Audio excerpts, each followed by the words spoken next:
periódicamente tiene grandes epidemias aquí en Santa Cruz. Yo estaba todavía en la sede cuando vino la epidemia del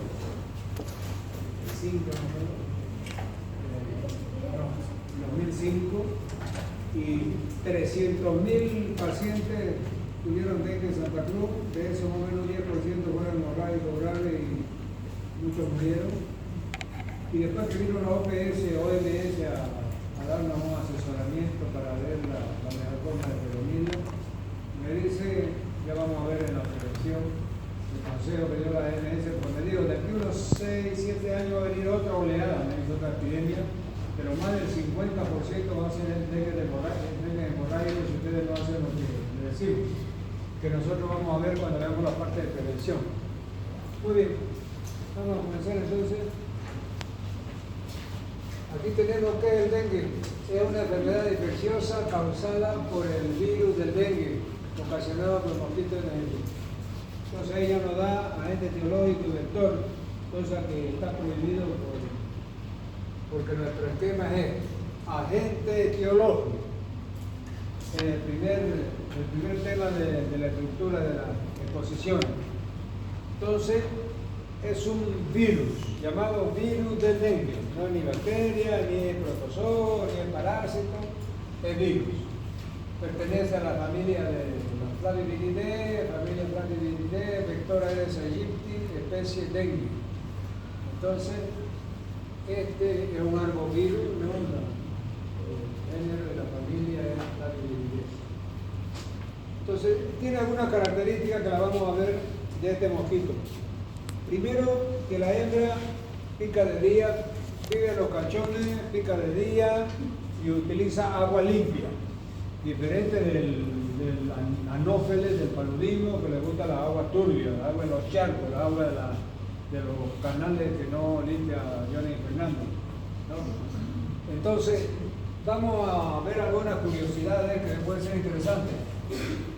Dice ovipostura.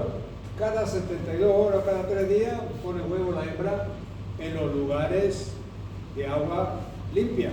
¿Cuáles son esos lugares? Los cachones que tienen tacho, olla vacía, llanta de vieja, etc. Ahí viene el agua de lluvia, la tierrita se asienta en el fondo y queda esa agua clarita, y ahí le gusta dehogar a la hembra de la Aedes aegypti, que transmite el dengue, ¿no? Pone huevo entre 5 a 200 huevos. Duración del ciclo completo es 9 días. En 9 días el huevo incuba, se abre, salen las larvas y las pupas, y después viene el mosquito adulto que ya es que está volando, ¿no? Entonces, la longevidad del adulto es de 30 días. Tiene 30 días y después muere. Pican las hembras y solo de día. Entonces, fíjense, estas curiosidades pueden ser interesantes porque nos muestra el hábito de estos mosquitos, de este tipo de vector, que es diferente del hábito de otros, ¿no? Muy bien. Aquí tenemos el mecanismo de transmisión y contagio. No tengo mi high technology, lo dejé en la comunidad. Entonces, pero es fácil. El mosquito no infectado, la Aedes aegypti, en azul ahí, tiene un mosquito masita. Entonces, fíjense que pica a una persona con dengue y se infecta. Y ya es un mosquito hincha guavirá, ya está con la camiseta de bombero. Este mosquito ya infectado pica a una persona sana y le transmite la enfermedad, la persona cambia el color de morado y se fue a rojo, ¿no? Entonces, este es el mecanismo de transmisión y contagio. Luego acá tenemos, paso 1, el mosquito hembra pica a una persona enferma de dengue y se infecta. El mosquito, después de 4 a 12 días de haberse infectado, es capaz de transmitir el dengue. Y aquí la enfermedad se transmite cuando el Aedes aegypti infectado pica a una persona sana, y esta persona sana deberá permanecer, ya está infectada, deberá permanecer aislado para evitar la cadena de transmisión. Entonces son dos cuadros, este está más claro, más nítido, la verdad, el otro está medio confusito un poco, ¿verdad? Las figuras acá hacen que uno a través de la memoria visual pueda retener más fácilmente el ciclo de dengue. Muy bien, entonces ahora vamos a ver la parte clínica, cómo se clasifica el dengue. En tres: dengue clásico, dengue hemorrágico y shock del dengue. Dice que ahí dice dengue clásico o fiebre del dengue. Aquí dice dengue hemorrágico o fiebre hemorrágica del dengue. Entonces, para no confundirse, son tres formas: clásico, hemorrágico y shock del dengue. Finalmente, el shock del dengue es una consecuencia del dengue hemorrágico en su evolución. Es decir, este dengue hemorrágico evoluciona en un alto porcentaje a un shock circulatorio grave que lo tira al paciente en terapia intensiva por las hemorragias que tiene, etcétera, que vamos a ver, ¿no? Muy bien.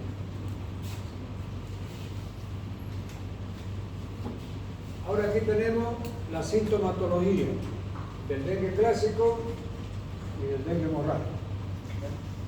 Fíjense que toda persona que es picada por el mosquito transmisor o infectado, la verdad, como hemos visto, comienza siempre con la misma sintomatología: fiebre, artralgia, mialgia, cefalea, ¿ya?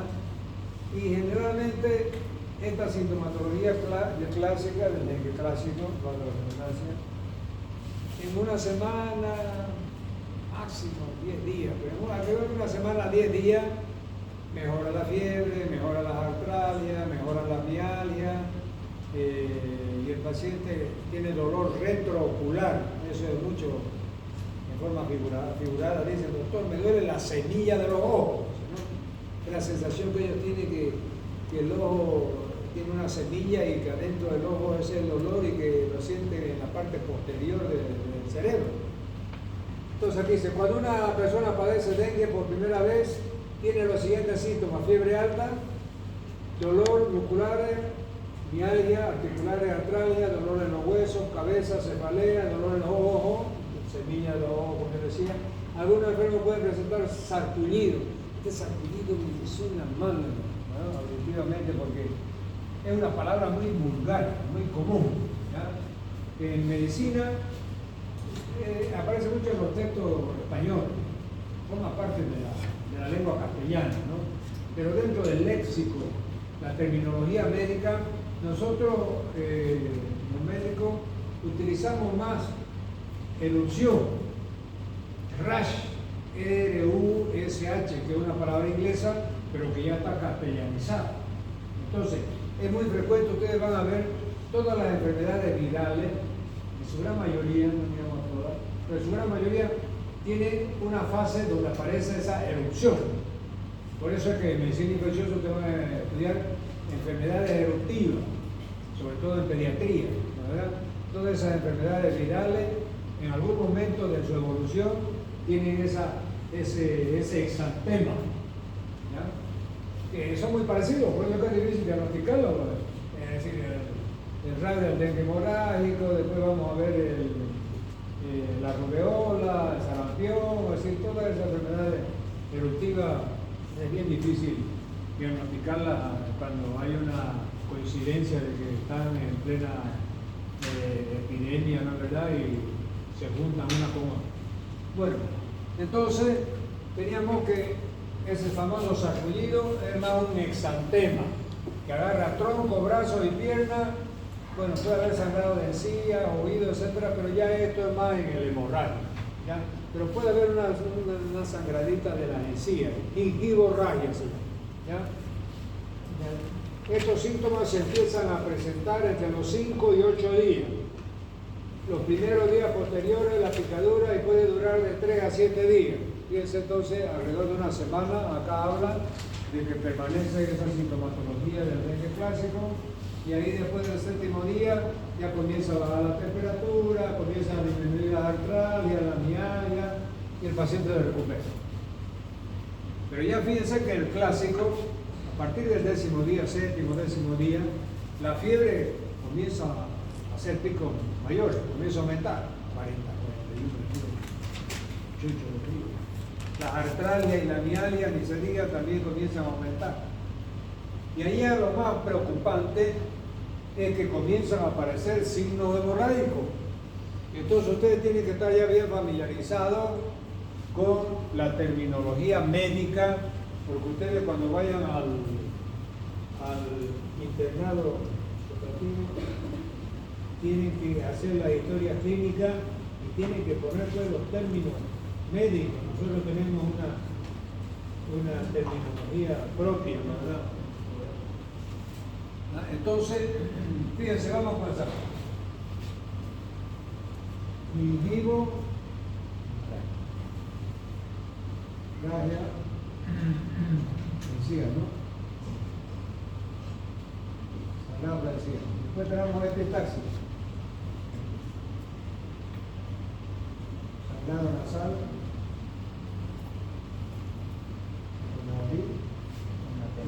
Y esto generalmente viene del tracto respiratorio superior. Después tenemos hemoptisis. Sangra por la nariz, la boca.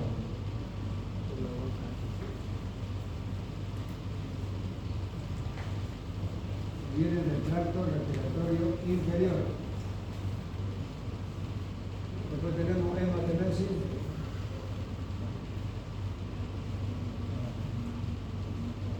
Sangra por la boca y la sangre viene del tracto digestivo superior. Enterorragia.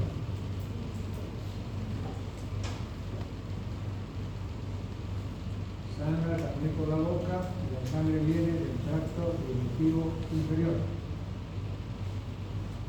Después tenemos en el tejido celular subcutáneo. Bueno, aquí ahora vamos a aprovechar de poner melena, enterorragia, tenemos enterorragia.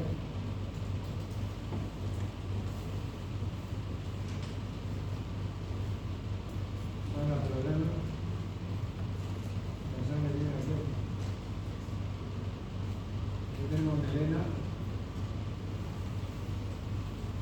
sangra por el ano, tiene color negro como alquitrán.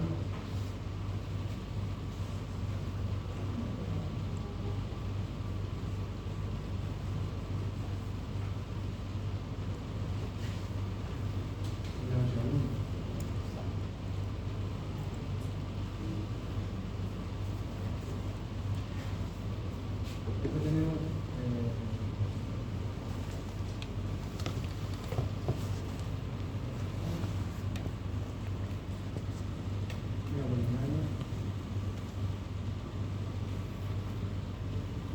sangra por orina. Después tenemos en la parte del tejido celular subcutáneo tenemos pequeñas.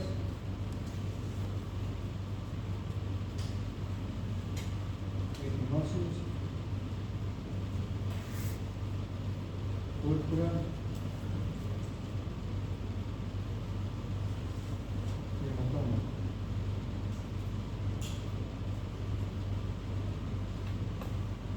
Esto entonces según el tamaño, ¿no? Pequeñas son pequeñas.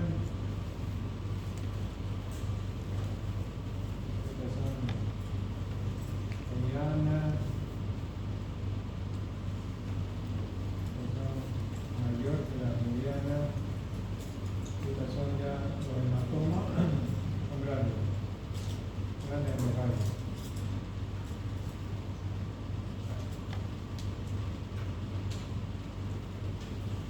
Las petecas son puntiformes, las equimosis ya son un poquito de mayor diámetro, siempre tipo exantemático. Las púrpuras del ojo morado cuando el marido le pega a la mujer y le mordía el ojo, o viceversa, para no digan que soy machito. Y los hematomas, que ya cuando le dan una patada en el fútbol, por ejemplo. Oye, usted parece que es la primera vez que viene a mi gimnasio, ¿no? Dios tiene muchas oportunidades que aquí, en este es sacrosanto, se hace conocimiento. Aquí no venimos ni a tomar Coca-Cola, ni a tomar Gatorade, ni a tomar chicha con norteña, ¿ya? Porque si no las aulas son un desastre, son un chiquero, ¿no? Papel higiénico, mole, preservativo, etc., ¿no? Entonces, por favor, si nos deshidratamos por el calor, que no es el caso, nos vamos a deshidratar todos. El que está más deshidratado con signo de pliegue, pre-shock, lo vamos a mandar a la ambulancia para que le hagan una hidratación vía rectal. Entonces, por favor, ya me guardan todas las botellas, después que termine la clase pueden tomarse todo lo que ustedes quieran. Bueno, entonces, esta es la nomenclatura de los principales tipos de hemorragia. Y es importante saberlo, porque a veces yo hago la pregunta con el nombre técnico. Paciente presenta hemoptisis, paciente presenta hematemesis, paciente que presenta melena, y a veces eso lo puede confundir. Entonces, aquí lo importante es que, por ejemplo, es la melena es el sangrado anal y es sangre digerida. Todo el resto es sangre roja, rutilante, el color de la sangre fresca, ¿no? Pero aquí la melena ya es sangre digerida. Por eso toma ese color negro como alquitrán, sale por la región anal, tiene deposiciones alquitranadas, de olor nauseabundo y bien parece alquitrán. Bueno, el resto, como les digo, dependiendo de la magnitud del trauma, en este caso el hematoma, que es por un trauma grande, que es de mayor gravedad, después la púrpura, que también puede ser por hematoma, por trauma, y estos otros generalmente son exantemáticas, ¿no? ¿Verdad? Forman parte de la erupción, del rash, etcétera, de algunas enfermedades que tienen problemas con el sistema de coagulación, ¿no? ¿Verdad? Y tienen es decir, las hemorragias puntiformes, las hemorragias un poquito mayores, que son la equimosis, etc. Muy bien, entonces aquí ya comienza, aumenta la temperatura, aumenta las artralgias, la mialgia, la cefalea y comienza a aparecer. Así tiene epistaxia, hematemesis, melena, enterorragia, y puede sangrar por cualquiera de estos sistemas o por varios de estos sistemas, ¿no? Y ahí el paciente se compensa, porque si sangra por todos lados, entonces tiene una coagulopatía, es decir, va a hacer un shock circulatorio si no se le repone sangre completa en cantidad. Y por eso que estos pacientes, si el dengue clásico está con su mayor intensidad, llegan a hacer un shock circulatorio agudo por hipovolemia, por sangrado, y tienen que ir rápidamente a terapia intensiva. Entonces allá tienen que transfundir el líquido, ¿no? Tipo de tran, tipo plasma, tipo sangre completa, si tiene mejor todavía. Y a veces hay que intubarlo también porque comienza a tener insuficiencia respiratoria, ¿no? Muy bien, vamos a seguir. Aquí tenemos fase de la enfermedad. Entonces, en términos clínicos, se ha dado en clasificar la enfermedad por fase. Por ejemplo, la fase primera hemos visto que es la prodrómica, que comienza con el fiebrecito, etc. La fase 2 es la etapa crítica, a las 48 a 72 horas de comenzar la infección. Al desaparecer la fiebre, el paciente puede evolucionar a la mejoría del dengue con signos de alarma o de dengue grave. O sea, aquí en esta fase crítica es donde se define. O es un dengue clásico y va hacia la recuperación, todos los síntomas que habíamos visto, mialgia, artralgia, cefalea, dolores de ojo, fiebre alta, etc., comienza a bajar, comienza a recuperarse y va hacia la recuperación. Entonces no hay signos de gravedad, ¿no? Entonces, y la tendencia a la recuperación, ahora sí, comienza a aumentar la fiebre, aumentar los síntomas, comienza a tener algunas pequeñas hemorragias, etcétera, y agravarse el cuadro. Entonces tenemos ya dengue grave con aumento del hematocrito, detravasación del plasma, disminución de plaquetas, shock, afectación de los otros órganos, etcétera. Entonces ahí estamos en presencia del shock hemorrágico, que si no es bien atendido, dependiendo de la resistencia del paciente, de la inmunidad, etcétera, evoluciona hacia un shock del dengue que va a terapia intensiva, ¿no? Muy bien.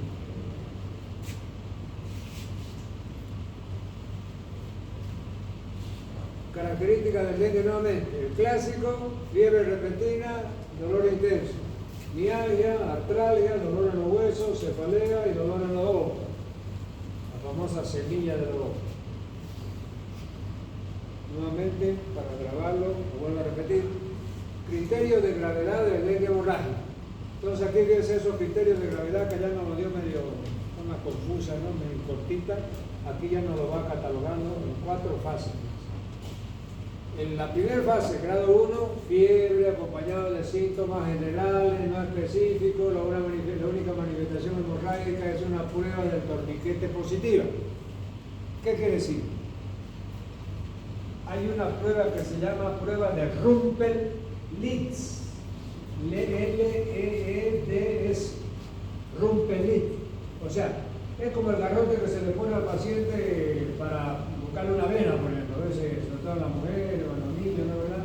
Hay que poner el garrote aquí y eso hace que se llene más el sistema venoso y puedan aparecer más los trompos venosos, ¿no?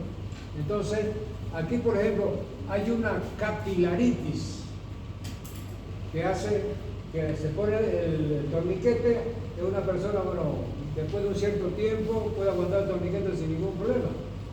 Pero los pacientes que ya hay una tendencia, es decir, por esa capilaritis, a tener una hemorragia ante cualquier compresión, entonces inmediatamente ya se llena de manchitas, ¿no? ¿Verdad? Tipo hemorrágico como petequia, y es la prueba de Rumpel-Litz positiva en este caso. Grado 2, hemorragia espontánea, además de las manifestaciones de los pacientes de grado 1. O sea, todo esto va hemorragia espontánea. Generalmente en forma de hemorragia cutánea y otra localización. Otra localización, 500. La cutánea está refiriendo a esta, ¿no? Es decir, petequia, equimosis, púrpura. Esas zonas que aparecen en piel y peligro cerebral subcutáneo.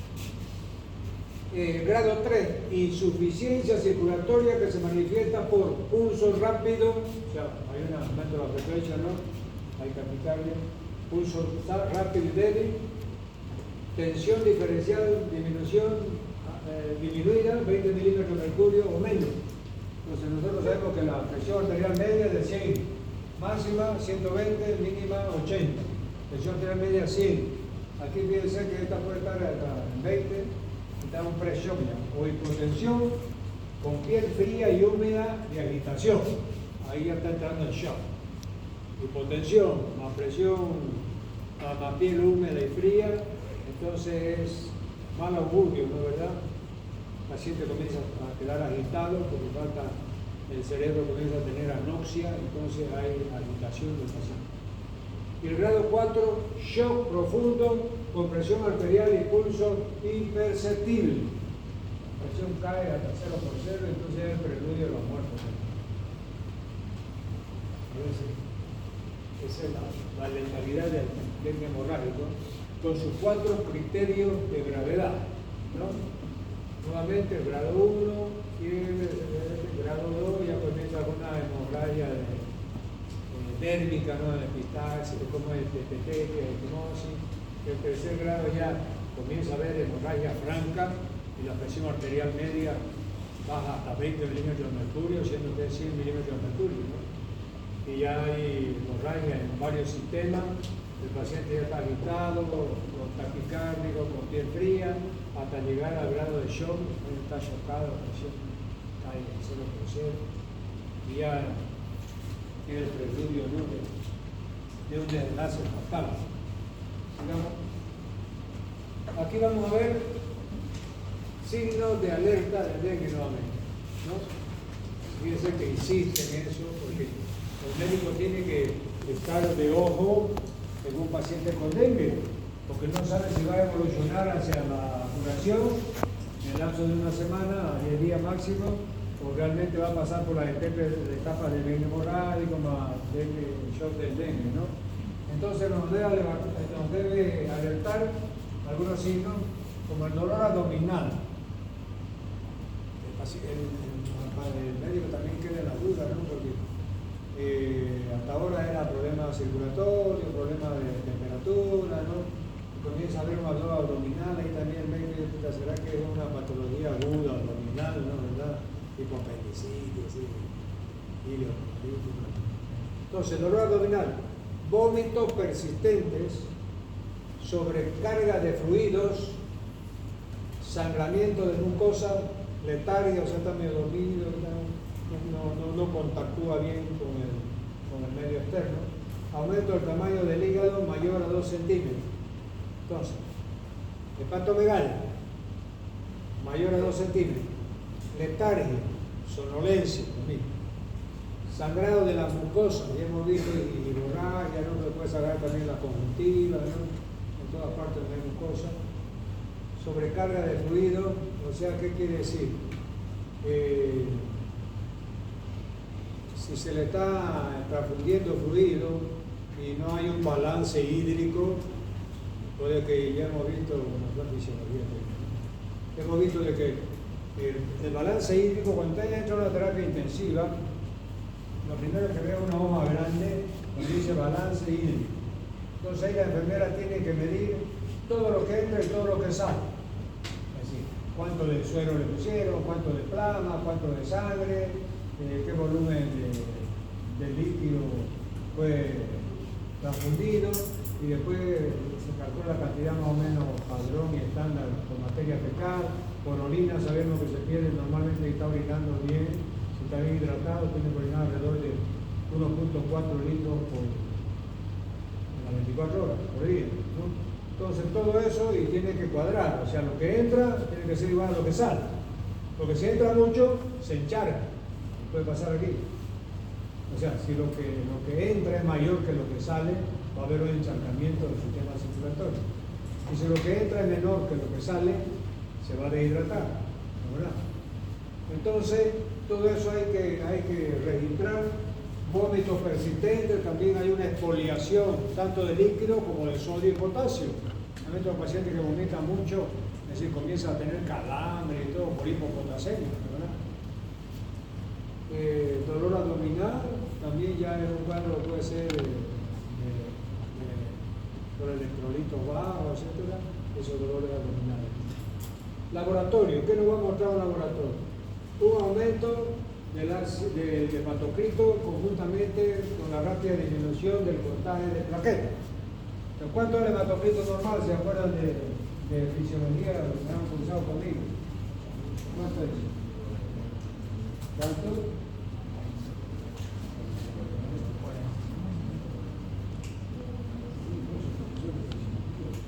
No fui yo, ¿no?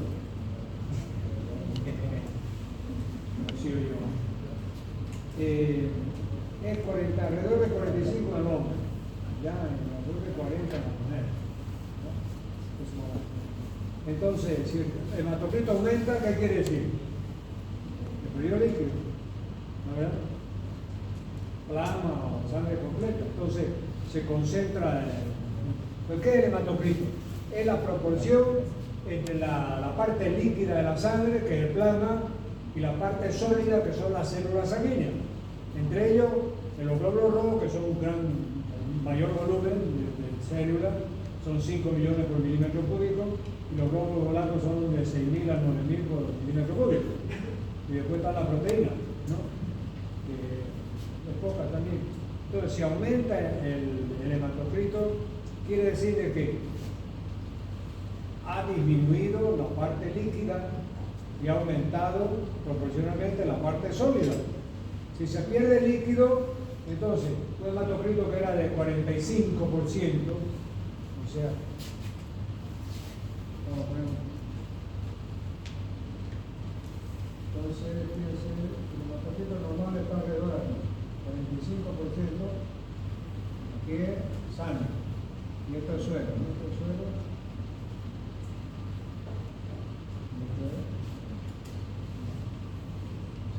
Elemento figurado, células sanguíneas, glóbulos rojos. Entonces, ¿qué pasa? Si disminuye por la hemorragia, por los problemas hemorrágicos, disminuye esto, Fíjense, mirame la parte líquida, entonces disminuyó, supongo que la parte líquida disminuyó aquí, y esto aumentó. Esto por ejemplo está en 70%, necesita un 30%.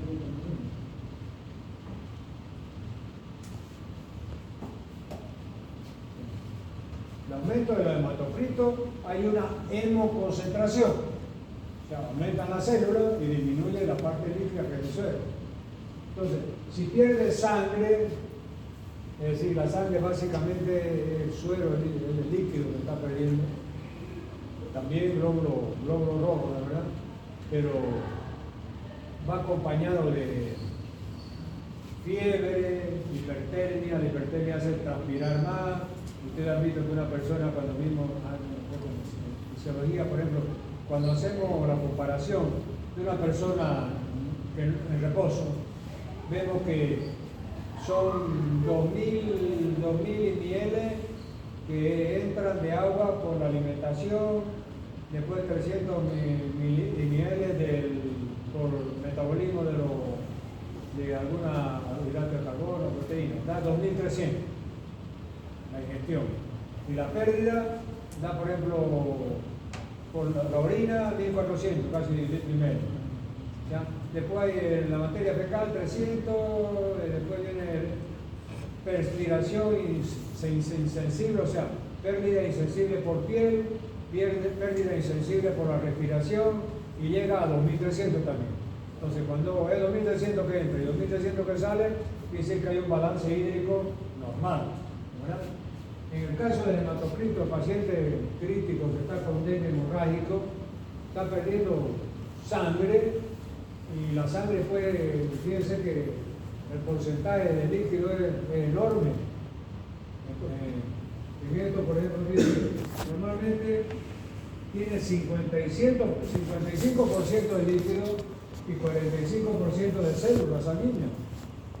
Entonces, pierde sangre y entonces por eso es que se hace más concentrado el hematocrito, ¿verdad? Y además el riñón ya está comenzando a economizar líquido, comienza a orinar en vez de 1,5 litros casi, orinar solamente 500 mililitros y hay todo ese proceso de compensación.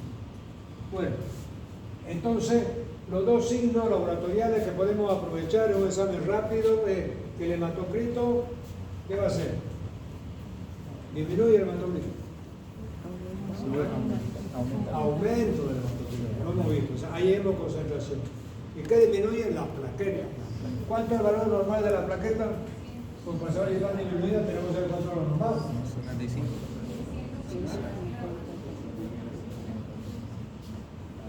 Estos son los rangos, ¿no? Es decir, el rango medio es 250.000.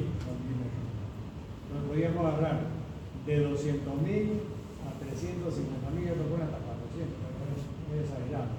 Entre 200 y 300, y el valor medio es 250.000 por milímetro. ¿No? Pero acá pues comienza a tener hasta 20.000, 30.000 y ahí ya comienza a sangrar por todos lados.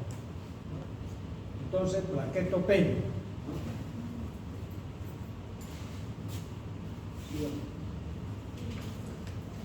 Aquí que tenemos diagnóstico y laboratorial. Diagnóstico presuntivo, bueno, es un paciente que viene del área endémica, que es la zona rural, donde hay más mosquitos, más ríos, más vegetación, pero hemos visto que también en la área urbana, cuando viene una epidemia, arrasa con todo el mundo. Bueno, pero ya es un dato importante a tener en cuenta, que es un paciente que viene del área rural, ¿no? De un área endémica que es la rural. Fiebre y dos de los siguientes criterios. Viene de la zona rural, tiene fiebre y dos de estos criterios. Rash, podría ser uno, que es la erupción, que hemos dicho, ¿no? Mialia y artralia, por eso están en 500.000 enfermedades, ¿no? Toda la gripe de la vida, las artritis de la vida, todo eso dan artralia, mialia, ¿no? ¿Verdad? Signo de alarma, test del torniquete que hemos visto, de Rumpelin positivo, y leucopenia, disminuye los glóbulos blancos. Los glóbulos blancos son alrededor de 6.000 por milímetro cúbico, aquí están abajo de 6.000. De 6.000 a 9.000, ese es el rango. Abajo de 6.000 es leucopenia, arriba de 9.000 es leucocitosis, ¿no? Entonces cualquier anorexia y náusea también hay 500.000 enfermedades que cursan con anorexia y náusea. Entonces lo más indicativo aquí sería el rash, la mialgia y la artralgia, y bueno, el test de torniquete se derrumbe el hilo. La verdad, entonces serían dos de esos criterios, el rash y la mialgia y la artralgia. Más la fiebre que viene de la zona rural es altamente sugestivo, altamente sospechoso, debe ser un dengue. ¿Ya? Claro que ahí puede ser un Zika también, puede decir, ¿no? Entonces, no es fácil hacer diagnóstico diferencial. Puede ser paludismo, también son muy parecidos.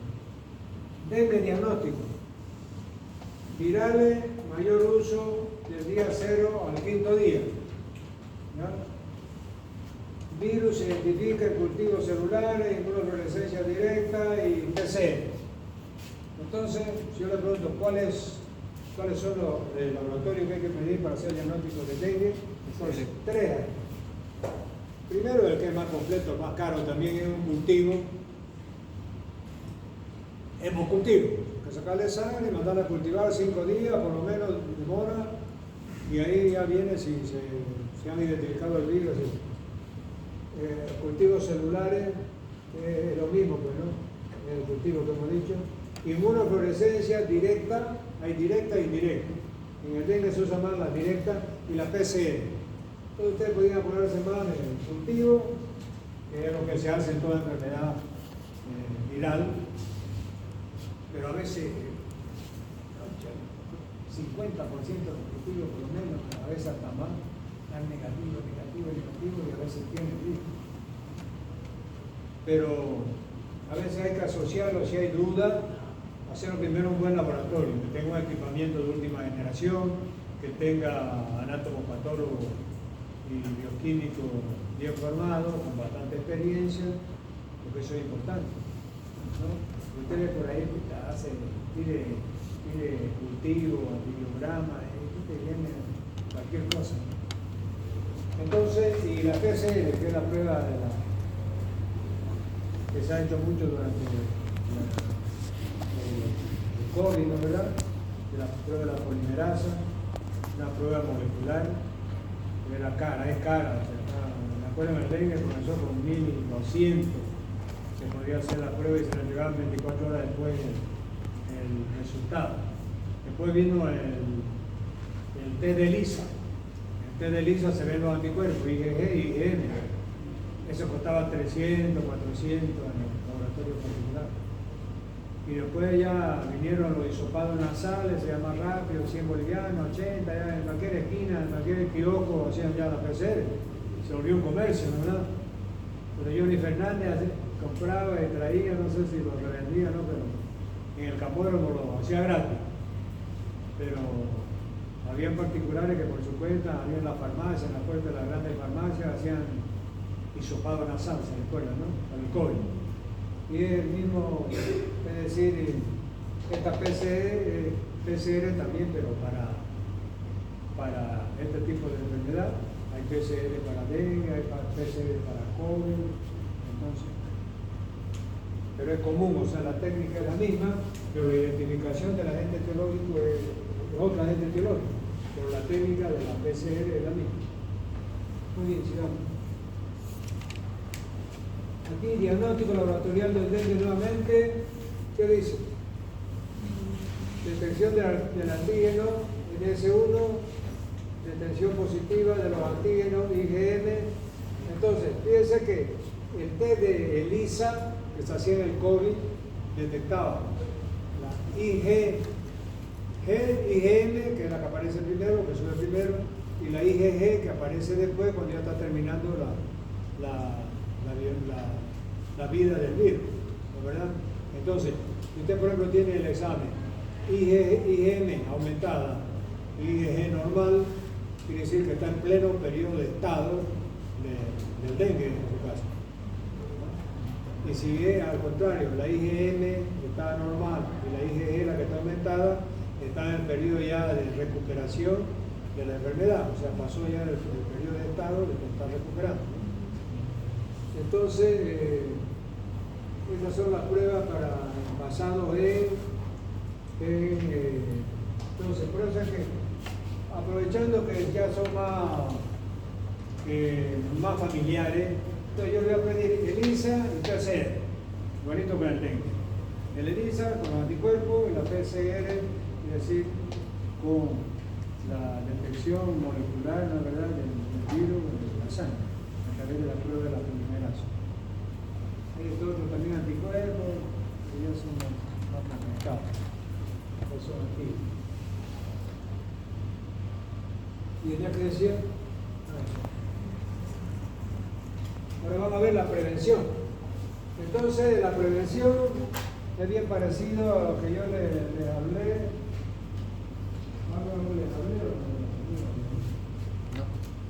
Les decía de que les conté la historia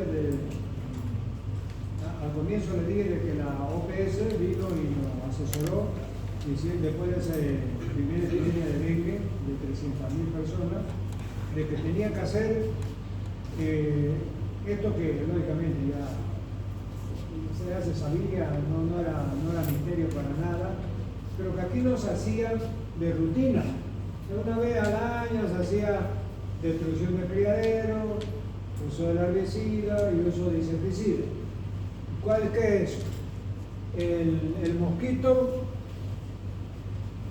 el huevo del mosquito hemos visto que es la hembra que vive dentro de casa, la hembra es la que acostumbra a picar dentro de los domicilios, lo hace en agua limpia cuando desova.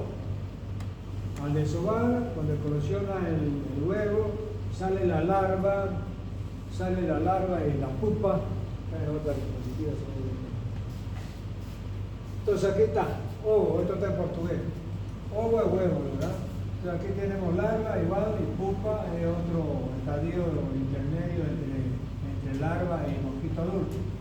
Entonces larva, la pupa y el mosquito adulto es el ciclo biológico del vector, el aerosellito. Aquí fíjense, tenemos el agua de lluvia, agua limpia, que es donde le gusta desovar al mosquito, la hembra del mosquito aerosellito. Y la primera fase que hay que hacer en esta prevención, porque cuando son casos aislados, por ejemplo, si un amigo me dice, escuchame, vos que son mi amigo, son médicos, yo estoy yendo con mi familia al campo, a la zona rural, ¿cómo hago para protegerme? Entonces se le dice, bueno, si es él o 2 hijos y su esposa, bueno, entonces llévese mosquitero, repelente, ponga malla milimétrica a su ventana, y bueno, con eso, ropa adecuada, manga larga, jean, que no tenga ninguna parte del cuerpo. Oiga, no me está chateando usted, ¿no? Porque lo saco, ¿ah? Y no vuelve a entrar, guarda su teléfono. No quiero ver ningún teléfono yo encima de la silla. Porque evitar la tentación. Lo único que falta pues que esté chateando, me dio un ramo el culo y así, el trasero, dándole un habla decente, y usted está chateando. Entonces falta de respeto a ustedes mismos y a sus docentes. Bueno, entonces le decía yo de que la primera operación que se hace es una operación de guerra. Salen los camiones de la 8ª División de Ejército, sale el personal del SEDE, el personal del gobierno municipal, y se forman las brigadas, los alumnos de medicina de la Gabriel, de la UCEBOL y todas las bolas esas, ¿no, verdad? Y forman unas brigadas móviles, formadas por 2 o 3 personas. Van con su credencial, hacen un crochet aquí que dice sede, no sé, gobierno municipal, etcétera, Ministerio de Salud, no creo que el Ministerio, porque son enemigos a muerte, ¿no? Pero, venido señora, quiero que nos abra su puerta, vamos a entrar a su canchón. Nos damos su martinito, les haciendo olla, tarro, tiesto, y la llanta no la pueden quemar, porque también en la ambiente la suben a los camiones de la 8ª División que está apoyando. Eso lo llevan al vertedero, antes era Normandía, hay otro ahora que es negociado que hicieron, ¿no? Con un terreno de no sé cuántas hectáreas que valía un $1 millón y lo compraron en $10 millones, que estaban libres los compradores. Bueno, entonces, al salir esa misma brigada le dice: señora, señor, este polvito blanco le va a echar a las piletitas, a los chanquitos que han quedado allá dentro de su casa. Ese es el larvicida, abate se llama, ¿ya? Entonces, con la destrucción del criadero, es decir, no le permitimos a la hembra poner el huevo, porque no hay esa agua limpia que se acumula del agua de lluvia. Entonces destruimos los criaderos, no llama destrucción del criadero. Con el polvito es el abate, que es un larvicida, porque antes se usaba DDT. DDT era pues sumamente tóxico.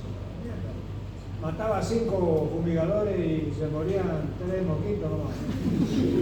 Entonces, ahora ya farmacológicamente se ha producido este producto que es el abate, que es inocuo al humano, no es tóxico. Entonces, y después también con derivados piretroides ya se hace la fumigación para matar al mosquito adulto.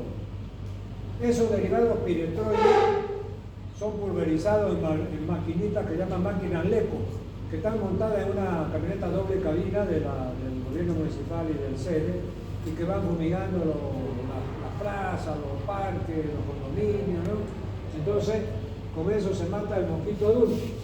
Entonces, destrucción del criadero, uso del herbicida, que es el abate, y aquí ya tenemos la camioneta doble cabina con su maquinita LECO, que hace la fumigación con derivados piretroides y ya mata el mosquito adulto, ¿no? Entonces, destrucción del mosquito adulto, fumigación.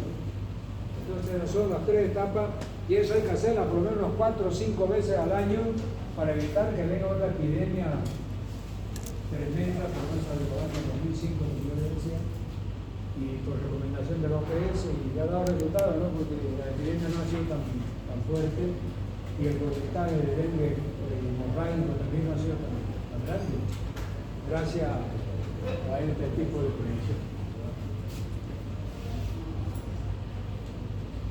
En el tratamiento ahora, aquí tenemos tratamiento: dengue no grave sin datos de alarma. Educar al paciente para que no se automedique. Iniciar la hidratación oral con suero, ¿no? Suero oral, y control térmico como medio físico. En caso necesario, administrar paracetamol, no emplear aspirina, metamizol y AINO. Ustedes saben de qué, por qué. Porque todos esos son drogas que ustedes van a estudiar, son antiagregantes plaquetáricos. Entonces, todos los AINE, ¿no? A excepción prácticamente de ¿cuál se puede dar? ¿Ah? Si está con fiebre, ¿qué va a dar? Algo tiene que darle, ¿no? No lo va a poner con hielo todo el tiempo, ¿no? ¿Ah? ¿Cuál? Paracetamol. Yo lo que puedo decir es que no es antiagregante plaquetario el paracetamol. Después te digo, ibuprofeno, todo eso no se pueden dar porque aumentaría la hemorragia. Si son antiagregantes plaquetarios, evitan que la plaqueta se adhieran ahí a vacunar el vaso que está sangrando y aumenta la hemorragia, ¿no?